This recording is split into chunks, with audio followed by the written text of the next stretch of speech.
জানো তো, আমি ছোট থেকেই কখনোই ঠাকুমাকে দেখিনি। কারণ আমার বাবা মায়ের বিয়ের আগেই তিনি মারা গেছেন। তাই ঠাকুমা ডাকটা আমার আর ডাকা হয়নি কখনো। তবে ঠাকুমার যে ভালোবাসাটা সেটা বুঝতে পারিনি, এটা কিন্তু বলবো না।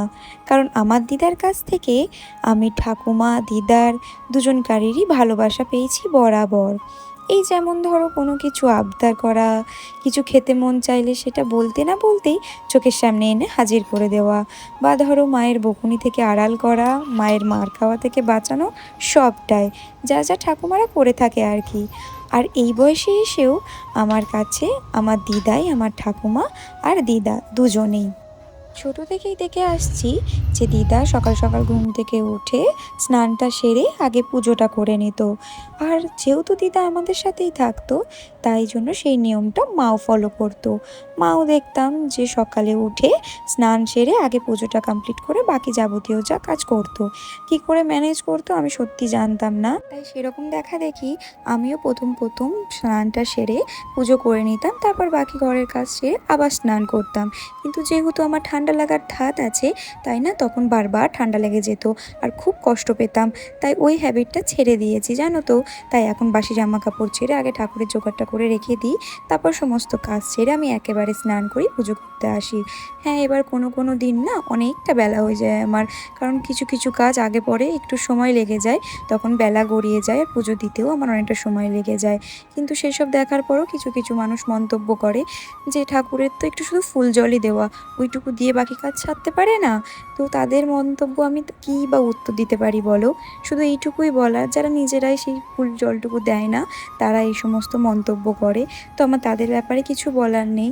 কিন্তু সত্যিই কি ভগবান আমাদের বলে দিয়েছে যে সংসারে কাজ ফেলে রেখে তার সেবা দিতে?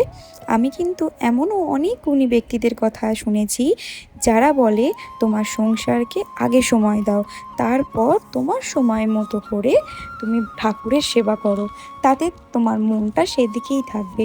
তোমরাই বলো না, যে যদি আমাকে এই পিছুটা নিয়ে থাকতে হয় যে আমার স্বামী বেরোবে, তাকে আমাকে টিফিন করে দিতে হবে, টুকিটাকি ঘরের কাজ সারতে হবে, তার মধ্যে পিসি চলে আসবে, আমার এই কাজটা ওই কাজটা সবটা গুছিয়ে রাখতে হবে, তাহলে কি সত্যি আমরা ঠাকুরের সেবাটা মন দিয়ে দিতে পারবো?